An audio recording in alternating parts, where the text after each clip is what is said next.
Bienvenue au centre d'emplissage des bouteilles Primagaz de Saint-Pierre-des-Corps. Nous allons suivre ensemble les 11 opérations indispensables pour vous livrer une bouteille parfaitement sûre. Tout commence par la réception des bouteilles vides.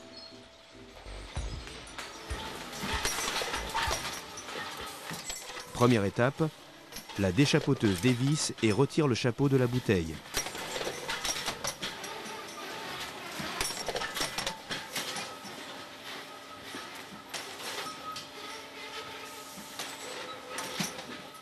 Puis un opérateur examine attentivement chaque bouteille afin d'écarter toutes celles qui sont inaptes à l'emplissage selon des critères réglementaires, techniques ou commerciaux.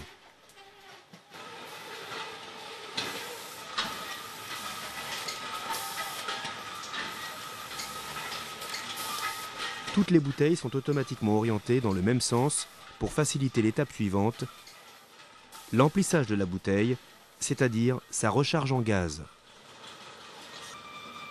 L'emplissage des bouteilles se fait sur un carrousel équipé d'une série de doseuses d'emplissage.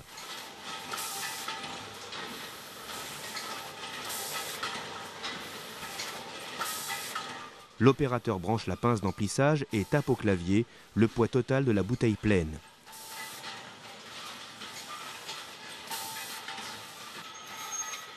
Chaque bouteille est ensuite pesée. Le poids affiché correspond au poids de la bouteille vide, auquel s'additionne le poids de la charge de gaz. C'est la garantie d'une bouteille parfaitement remplie. Prochaine étape, contrôle de présence du limiteur de débit.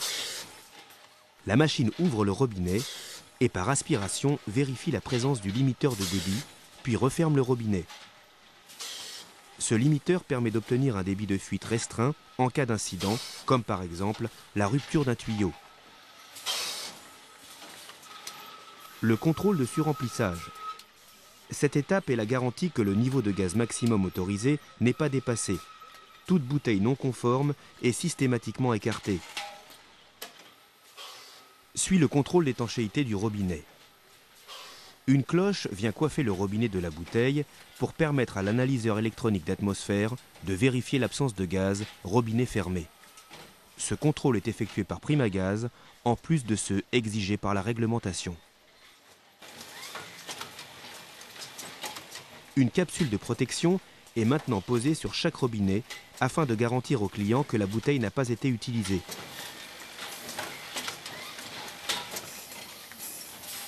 Un deuxième contrôle de fuite s'effectue alors, robinet ouvert.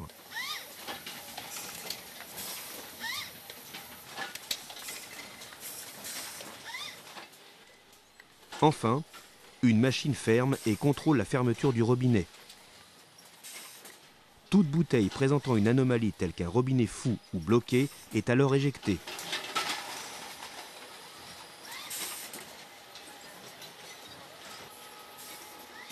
En bout de chaîne, un opérateur dépose un chapeau sur chaque bouteille.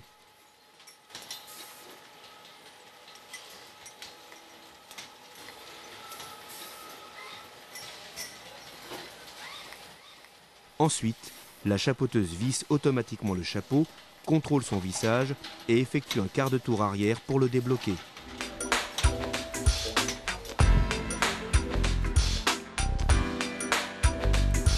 Les bouteilles sont prêtes à être livrées et rejoignent les palettes de transport.